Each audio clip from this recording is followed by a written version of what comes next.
E Henry Purcell, na Inglaterra. Inglaterra.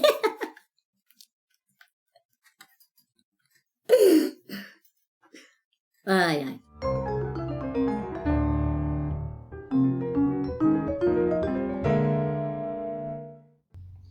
Saudações musicais, amigos, sejam bem-vindos a mais um vídeo do canal. Eu sou o professor Márcio Coutre e no vídeo de hoje eu quero trazer para vocês a resenha desse calhamaço aqui, que é o História da Música Ocidental, de Donald Groat e Claudio Paliska. Se você gostou desse título, já quero te convidar a deixar o seu like e se você não é inscrito no canal, se inscreva no canal e ative o sininho das notificações para ficar sabendo de novos vídeos.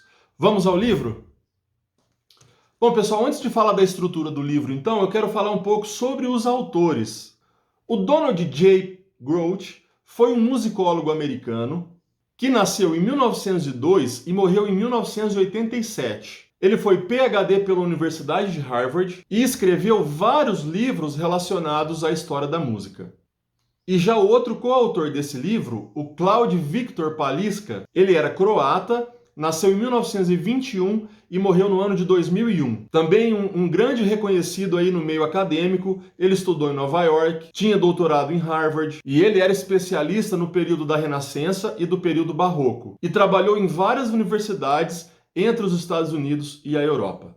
Escreveu várias publicações acadêmicas aí relacionadas à história da música. Pessoal, eu queria falar um pouco agora sobre a estrutura do livro, sobretudo dessa edição aqui. Esse livro ele foi escrito originalmente na língua inglesa, inclusive eu tenho a versão americana aqui e eu vou mostrar para vocês daqui a pouquinho. E ele foi lançado em inglês em 1988. E essa é a quinta edição lançada no ano de 2007. Mas já existe no mercado a sexta edição que foi lançada no ano de 2014, pela mesma editora, a Gradiva. Tá? Só que essa editora aqui é de Portugal, então esse livro é em português, mas é português de Portugal. Bom, ele contém 762 páginas, mas apesar do tamanho dele, ele não é muito pesado, tá? Ele é feito com papel amarelado e não é um papel muito pesado. Ele contém algumas partituras no interior do livro e todas as suas gravuras, elas não são coloridas, elas são preto e branco. Deixa eu ver se eu acho uma aqui para mostrar. Veja só aqui. Já a versão americana que eu tenho é essa aqui. E ela fala que os copyrights dela são desde 1960. E essa aqui é uma edição de 2001. Aí você fala assim, nossa, mas ela é uma edição mais fina. Só que essa edição, ela tem alguns detalhes. Primeiro detalhe, ela tem as gravuras coloridas. Tá? Então todos os detalhes são coloridos. É um papel couché, tipo papel de revista.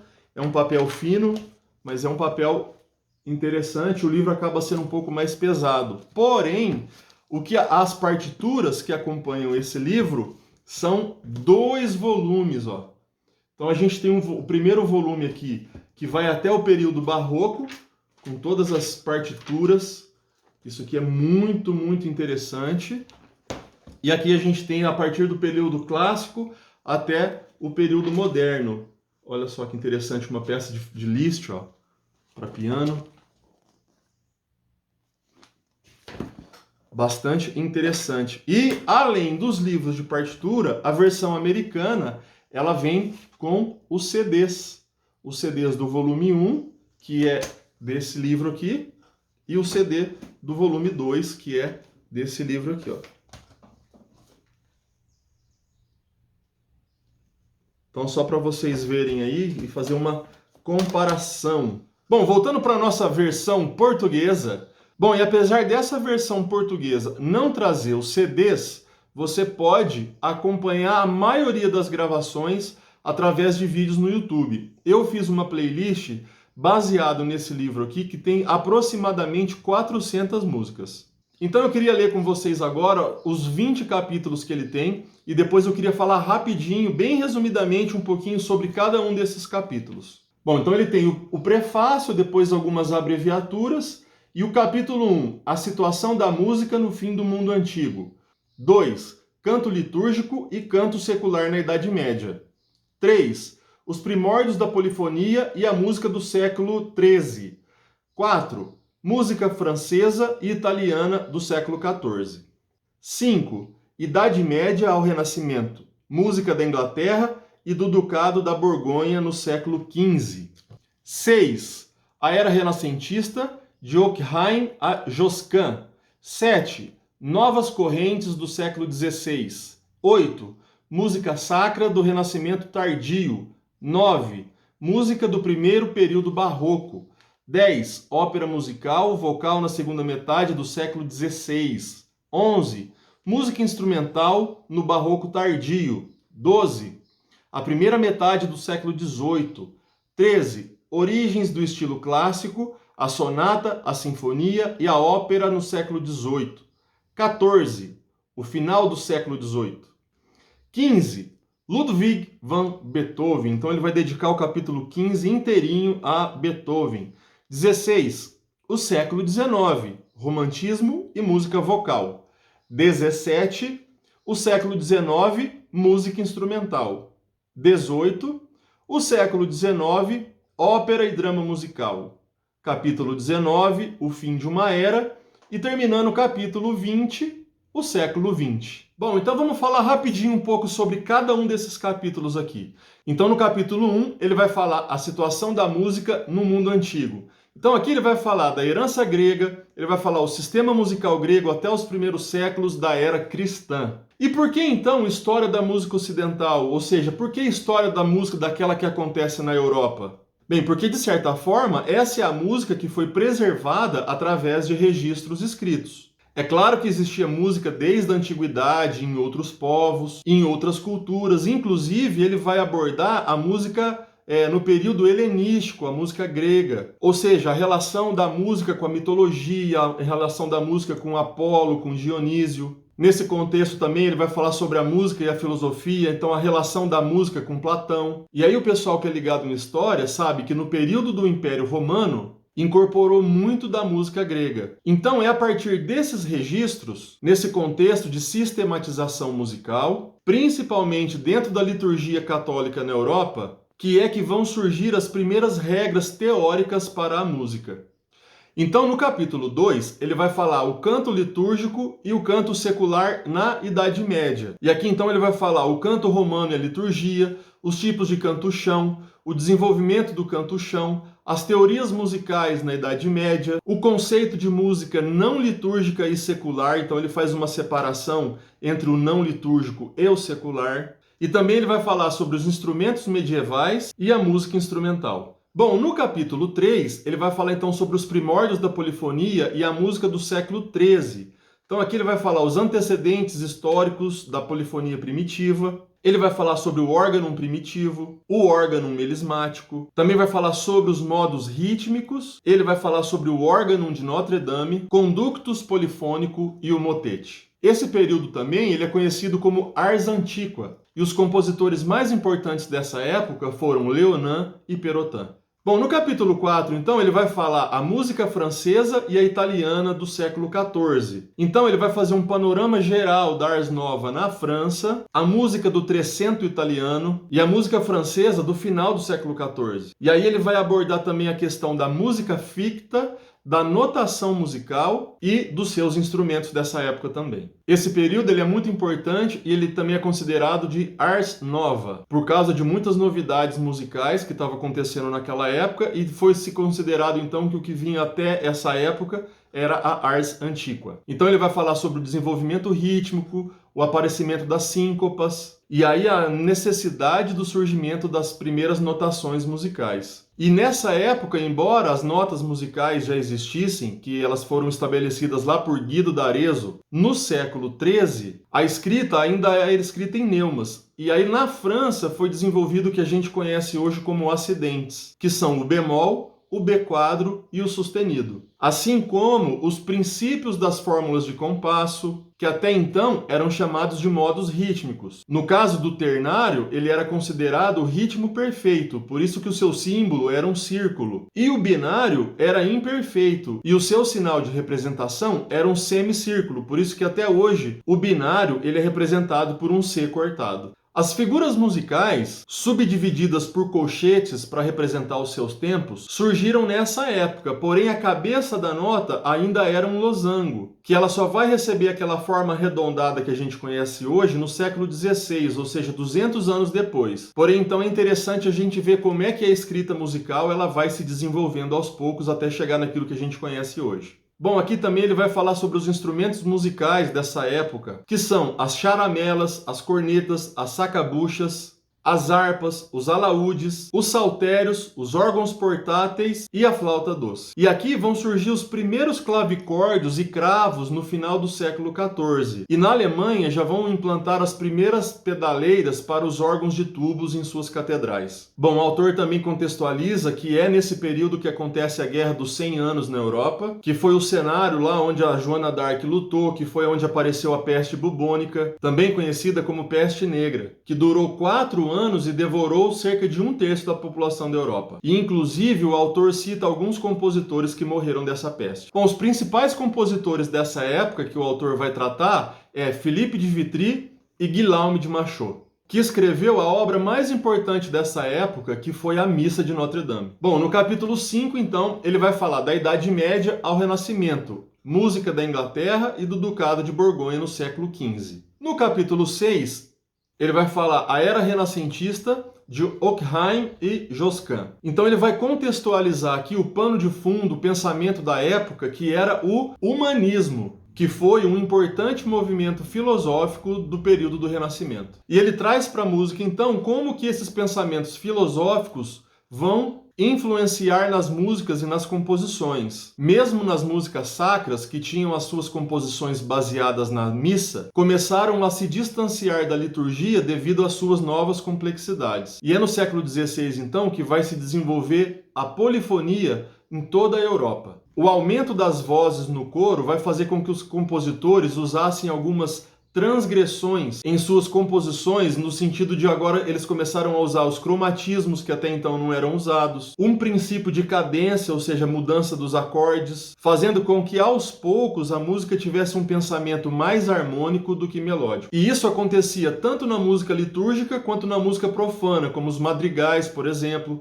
que eram músicas executadas em eventos solenes e também em encontros de academias. Alguns fatos muito importantes vão acontecer nesse período, e um deles é o surgimento da imprensa. Ou seja, até aqui o que se tinha de publicação literária era tudo manuscrito, e as principais informações eram de difícil acesso, muitas vezes restritas às cortes, às bibliotecas das cortes, ou as universidades. E essa nova possibilidade de editar livros e publicações em massa gerou um grande rebuliço por toda a Europa. Por exemplo, é nesse contexto que vai surgir a Reforma Protestante, onde Johann Gutenberg vai publicar a primeira Bíblia em alemão, mas também muitos livros de partitura foram editados nessa época. E um editor muito importante para essa época foi o italiano chamado Ottaviano Petrucci, que a partir de Veneza fez com que as músicas ganhassem um certo tipo de uniformidade por toda a Europa. Aliás, e por falar em Veneza, enquanto Roma era o grande centro político da época, Veneza era o maior centro cultural do século XVI. E ser mestre de capela na igreja de São Marcos era o cargo mais cobiçado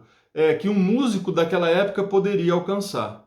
Bom, pessoal, chegamos então no capítulo 7 do livro, onde ele vai falar sobre as novas correntes do século XVI. E aqui é muito interessante como que os autores abordam o desenvolvimento musical em cada região da Europa. A chanson na França, a frótula na Itália, o lied na Alemanha e as formas sacras como a missa e as formas profanas como o madrigal. E por falar sobre o período da Reforma, também vai falar como que se desenvolve os primeiros corais luteranos, assim como os anglicanos na Inglaterra. Então ele vai dar alguns destaques para alguns principais compositores, que são Carlo Gesualdo, que é mais conhecido pelas suas façanhas de assassino do que de músico, também Cláudio Monteverdi, Orlando di Lasso, e na música instrumental, o famoso em inglês John Dowland, que foi um importante compositor inglês, sobretudo para alaúde. E também ele vai falar sobre Giovanni Gabrieli, que foi um dos primeiros compositores a indicar quais instrumentos deveriam tocar naquelas vozes que eram escritas. Porque até então você tinha as vozes, mas não se delimitava quais eram os instrumentos ou quais as vozes podiam fazer aquela linha melódica. Bom, e no capítulo 8 ele vai falar sobre um assunto que é um dos que mais me interessam na pesquisa do livro, que é a música sacra no Renascimento tardio. Então ele vai falar sobre a música na Reforma da Alemanha, e ele também vai falar sobre a música sacra da Reforma fora da Alemanha. Também ele vai falar sobre a Contra-Reforma e sobre a escola veneziana. Lutero era um amante de música, e ele era um grande admirador do compositor Josquin des Prez, ou Josquin des Prez. E aqui então ele entra mais a fundo nessa questão do desenvolvimento do coral luterano, dos corais polifônicos e do motete coral. E aqui também que ele vai falar como que outros reformadores, por exemplo João Calvino, poucos anos depois lá na Suíça, vai enfatizar o uso dos salmos na liturgia. E como consequência disso vão surgir os primeiros inários, que são tradição em muitas igrejas dessa ramificação protestante até os dias de hoje. E na Contra-Reforma, ele vai falar sobre o Concílio de Trento, que na verdade discutiu-se vários assuntos, inclusive sobre música, ou seja, se ia abolir a polifonia ou não das igrejas. E inclusive ele transcreve aqui o documento que fala sobre música dessa reunião. E aí nesse contexto aqui também ele vai discorrer boas páginas falando sobre o compositor Giovanni de Palestrina. E na escola veneziana, então, ele vai falar sobre aquele que era o principal centro musical daquela época. Bom, capítulo 9, então ele vai falar música do primeiro período barroco. Então aqui ele vai falar o princípio da ópera, música vocal e música de câmara, música sacra e também música instrumental. Então ele vai contextualizar aí o nascimento da ópera, sobretudo em Florença, que é considerado o berço da ópera, né? Que até então era música teatral. E aí ele vai falar dos madrigais e a influência que a tragédia grega teve sobre esse tipo de música. Destaque para o compositor Cláudio Monteverdi e na música instrumental para Girolamo Frescobaldi. Bom, pessoal, é só um panorama geralzão sobre cada capítulo. Claro que ele vai aprofundar muito mais em cada capítulo, mas aí para isso você tem que ler o livro. Bom, tá comigo aí ainda? Capítulo 10. Ópera e música vocal na segunda metade do século. Bom, então aqui ele vai falar sobre a ópera, a cantata e a canção, a música sacra e a oratória. Bom, mas antes dando destaque então para os compositores dessa época, Alessandro Scarlatti na Itália, Jean-Baptiste Lully na França e Henry Purcell na Inglaterra. Na verdade, as curiosidades dessa época vai aparecer agora no capítulo 11, que ele vai falar sobre a música instrumental no barroco tardio. E aqui então ele vai falar nesse capítulo 11 sobre a música de tecla e a música de conjunto. Bom, e quando se fala em teclas, a primeira coisa que vem à mente são o quê? As fugas. Então ele vai aprofundar essa técnica das fugas, que é uma melodia que é feita em uma voz, depois as outras vozes vão repetindo, criando assim uma harmonia, um estilo de composição muito interessante que vale a pena pesquisar. É nessa época também que ele vai falar sobre a igualdade do temperamento, ou seja, o que é o temperamento? O temperamento é a maneira que se afinava os instrumentos. Até nessa época, era mais comum, para cada tonalidade que se ia fazer uma música, afinava um instrumento de uma maneira que aquelas notas servissem àquela tonalidade. Bom, mas sobre temperamento a gente pode falar num outro vídeo. Continuando aqui então, ele vai falar sobre a orquestra, que a mais importante dessa época era a Ópera de Paris, que era dirigida por Lully. Bom, Lully ele foi um compositor importante, primeiro por ser músico da corte de Luís XIV, sim, do Rei Sol. E é atribuído a Lully o título aí de primeiro maestro da história. Só que naquela época ele não usava batuta, ele usava uma espécie de bengala que ele batia no chão. E em uma ocasião ele bateu essa bengala no seu dedo, o dedo necrosou e ele acabou morrendo. Então diz aí as más línguas que ele foi o primeiro maestro que morreu de regência. Bom, você deve estar sentindo falta de alguém, né? É muito comum a gente associar barroco à figura de Johann Sebastian Bach. Então ele vai falar de Bach agora no capítulo 12, onde ele vai chamar a primeira metade do século XVIII. Mas aqui ele não vai falar só sobre Bach, ele vai falar sobre Antônio Vivaldi, Jean-Philippe Rameau, Johann Sebastian Bach, a música instrumental de Bach, a música vocal de Bach, e também ele vai falar sobre George Frederick Handel. Bom, embora Vivaldi, Bach e Handel talvez sejam os compositores mais conhecidos dessa época, eu queria falar sobre uma curiosidade sobre Rameau. Rameau, além de ter trabalhado na corte da Áustria, ou seja, que tem uma ligação aí com a nossa corte brasileira, foi Rameau que instituiu a escala menor melódica. Foi Rameau também que alargou a tríade para a tétrade, ou seja, incluindo as sétimas, e foi Rameau também que definiu a tônica, a subdominante e a dominante como os pilares da tonalidade, ou seja, o primeiro, o quarto e o quinto grau. O pessoal que estuda harmonia aí sabe do que eu estou falando. Bom, no capítulo 13 chegamos então às origens do estilo clássico, a sonata, a sinfonia e a ópera do século XVIII. E os subtítulos desse capítulo são As Luzes, Música Instrumental, Sonata, Sinfonia e Concerto, Ópera, Canção e Música Sacra. Bom, se na Renascença ele contextualizou o humanismo, aqui no período clássico, no século XVIII, ele vai contextualizar o iluminismo, que foi um importante pensamento filosófico da época. Então ele vai citar Locke, Hume na Inglaterra, Montesquieu e Voltaire na França. E é desse assunto que se trata esse subtítulo As Luzes. Claro, então depois ele vai abordar esses temas como as formas sonatas, sinfonias, e como esses pensamentos influenciaram a forma de composição da época. Os pensamentos melódicos até os pensamentos harmônicos. E os principais compositores, então, que ele vai dar ênfase aqui é Domenico Scarlatti, Carl Philipp Emanuel Bach, que é o filho do Bach, e outro filho do Bach, Johann Christian Bach. E também ele vai falar sobre as importantes transformações que a orquestra sinfônica sofreu nesse período. E uma curiosidade sobre esse filho do Bach, o Johann Christian Bach, quando ele estava em Londres, lá pelos idos de 1764, 1765, ele introduz um instrumento chamado piano forte, que é o filho aí, digamos assim, do cravo. Bom, só abrindo um parênteses aqui, para quem não sabe, o cravo, ele é o avô do piano. O cravo, ele não tinha dinâmica. Conforme você tocava as teclas, ele dava uma dinâmica só. Mesmo se você tocasse forte ou fraco, ele dava o mesmo som. Porque ele tinha um sistema de palhetas. Quando você apertava a tecla, uma palheta pinçava a corda. Depois, nesse período, inventaram uma tecnologia nova, onde agora as cordas, quando você apertava uma tecla, existia um martelo que batia nas cordas. E essa tecnologia fez então com que você tivesse uma dinâmica no instrumento, ou seja, você tocava fraco, que em italiano é piano, ele saía um som mais fraco. E se você tocasse forte, isso dava um som mais forte. E isso gerou uma possibilidade de composição muito grande, isso abriu um leque de interpretação, enfim. E o Johann Christian Bach, ele usa então esse piano forte em apresentações públicas.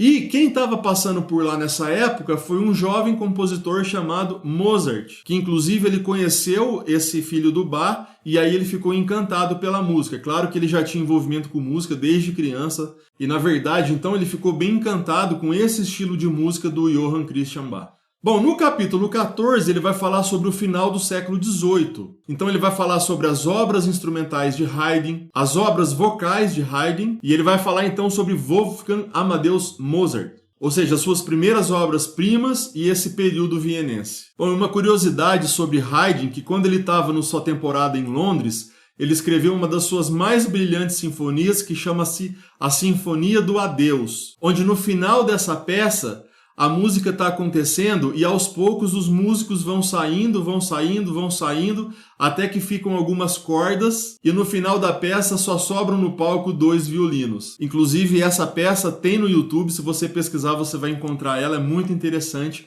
É a Sinfonia número 45 de Haydn. Bom, e o único compositor que tem um capítulo só para ele, que é o capítulo 15, não poderia deixar de ser, né? É Ludwig van Beethoven. E aí ele vai fazer uma introdução falando sobre o homem e sua música, e aí ele vai dividir ainda essa biografia do Beethoven em 3 partes. Primeira, segunda e terceira fase. Bom, e só contextualizando o Beethoven, o que ele tinha de diferente dos outros compositores da época que compunham sinfonias também?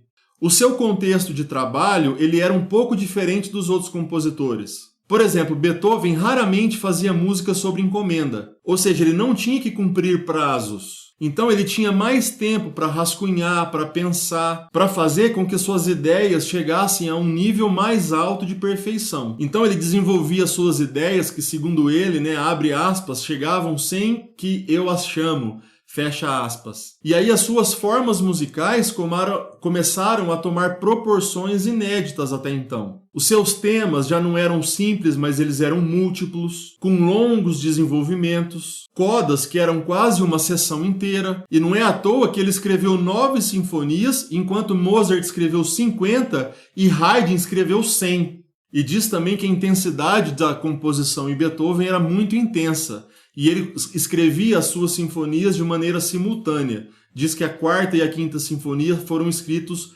juntas, paralelamente. Bom, chegamos então no capítulo 16, que ele vai falar sobre o século XIX, o romantismo e a música vocal. Então ele vai abordar o classicismo e o romantismo, as características da música romântica, o Lied e a música coral. Bom, destaques aqui para os compositores Schubert, Schumann, Brahms e na música sacra, Mendelssohn e Samuel Sebastian Wesley, o avô de John e Charles Wesley.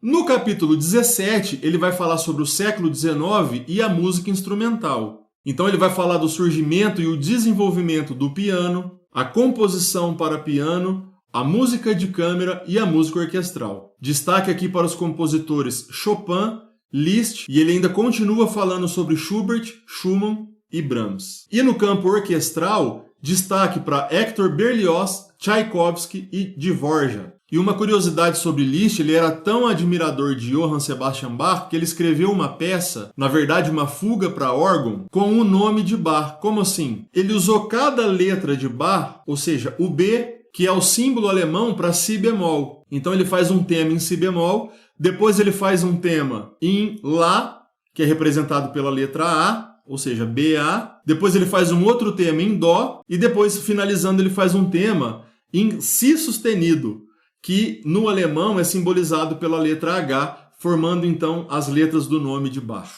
No capítulo 18, então, ele vai falar sobre um tema que não me atrai muito, que é o século XIX, a ópera e o drama musical. Então ele vai falar como que isso se desenvolveu na França, como que isso se desenvolveu na Itália, vai falar sobre o compositor Giuseppe Verdi, a ópera romântica alemã e o grande expoente desse estilo que é Richard Wagner. Bom, estamos terminando, pessoal. Vocês estão firmes aí?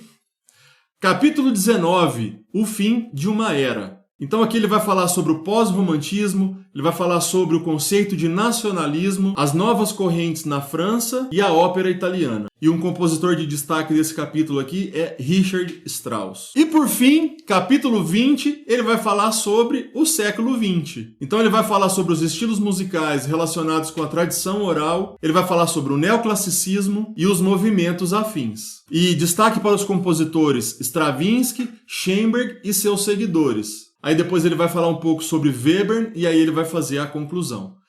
Pessoal, então como eu disse, esse foi um apanhado geralzão do que o livro fala. Claro que ele vai aprofundar muito sobre cada tema desse que eu falei. Mas eu tentei trazer para vocês assim algumas curiosidades sobre alguns compositores e sobre algumas épocas também. Mas eu quero deixar as minhas impressões sobre o livro, falar algumas coisas sobre os seus pontos fortes e os seus pontos fracos. Claro, baseado na minha impressão, tá, pessoal? Começando então pelos pontos fortes, o primeiro ponto forte que eu achei desse livro foi que os capítulos eles não são muito grandes. Outro ponto forte que tem nesse livro é que no final de cada capítulo ele vai apresentar um resumo e uma pequena bibliografia relacionada àquele capítulo específico. Outro ponto positivo é que os autores não ficam presos a temas, clichês de cada compositor. Muito pelo contrário, se você está esperando ouvir aquela peça famosa que cada compositor tem, muito pelo contrário, ele entra em outras peças e ele aprofunda a fundo cada peça, dando sugestão aí de audição e também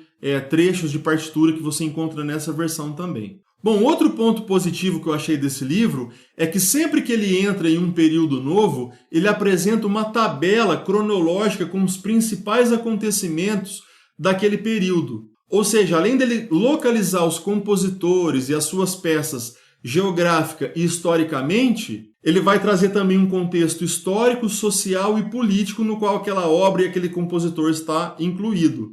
Inclusive, todas essas marcaçõezinhas que estão em verde são essas tabelinhas cronológicas e eu vou mostrar uma para vocês agora. Bom, essa aqui, por exemplo, ó. Então ele vai pincelar os vários acontecimentos importantes daquela época, contextualizando então aonde que aquele compositor e aquela obra está inserida. Pessoal, outra característica positiva é as informações musicais que ele vai trazer. E aí ele é carregado de exemplificações teóricas, falando sobre o desenvolvimento dos intervalos, das escalas. Então, assim, um ponto positivo para você que entende música. Se você não entende da linguagem musical, não se preocupe, você pode acompanhar a leitura, de preferência ouvindo as indicações que ele dá, porque tem quase tudo disponível na internet. E aí você consegue pelo menos ter uma ideia do que ele está falando ali. Bom, vamos falar então dos pontos fracos que eu achei desse livro. Embora os capítulos não sejam tão extensos, ele coloca uns tipos de nota de rodapé no meio das páginas. Então, às vezes, no meio da frase vai aparecer um trecho de partitura ou uma nota de rodapé que, em vez de ficar no rodapé, ele joga no meio do texto. Então, isso acaba deixando um pouco o raciocínio, você acaba meio que perdendo o raciocínio durante a leitura, né? Então, assim, ele deveria ter feito isso ou no final do capítulo, ou no final do livro, ou como eu prefiro que nota de rodapé tem que ser onde? No rodapé, né? Um outro ponto fraco que eu achei que foi minha impressão é que ele não apresenta um critério, um padrão de apresentação dos assuntos. Então, tem hora que ele vai puxar pelo lado dos países, então ele vai falar na França, aconteceu isso, isso, isso, na Inglaterra. Ora ele vai puxar para o lado dos compositores, ora ele vai puxar para o lado dos estilos, então ele vai falar de um estilo, aí aparece o compositor. Ele vai falar de um país, aí aparece um compositor. Então não existe uma lógica didática, talvez não tenha sido nem essa a intenção, mas isso fica um pouco assim confuso para você entender a estrutura do livro. Bom, e o último aspecto negativo, e aí esse eu acho que ele é imperdoável, é que um livro de história que nem esse não tem o índice remissivo. Ou seja, aquele índice no final do livro que você pesquisa os nomes das pessoas que são citadas no livro. E isso compromete muito o livro como sendo uma fonte de pesquisa. E lembra que eu falei para vocês que no final do vídeo eu ia disponibilizar um bônus para vocês? Acredite se quiser, conforme eu fui fazendo o livro, eu mesmo fui fazendo um índice remissivo, ó. E deu um trabalhão danado, cada página dessa aqui é frente e verso. Então eu ia escrevendo os nomes e colocando as páginas dos compositores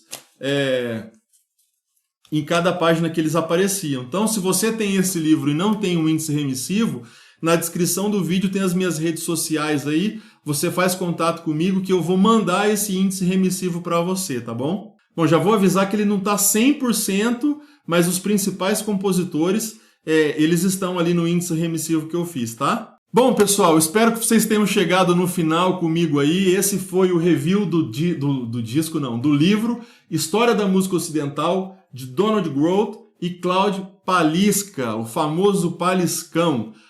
Pessoal, se você chegou até aqui, eu quero te convidar a deixar aquele like, se inscrever no canal, ativar os sininhos. Ó, esse vídeo merece um like, que ele deu bastante trabalho. E se você quiser assistir outros vídeos iguais a esse, não deixe de ativar os sininhos das notificações aí depois que você se inscrever, tá bom? Se eu falei alguma coisa errada, por favor me corrija nos comentários. Se você tiver algo aí para acrescentar, fique à vontade. Deixe nos comentários também sugestão para próximos livros que você queira que eu faça review aqui no canal. E eu vou ficando por aqui. Um beijo no seu coração e eu vejo você no próximo vídeo. Tchau!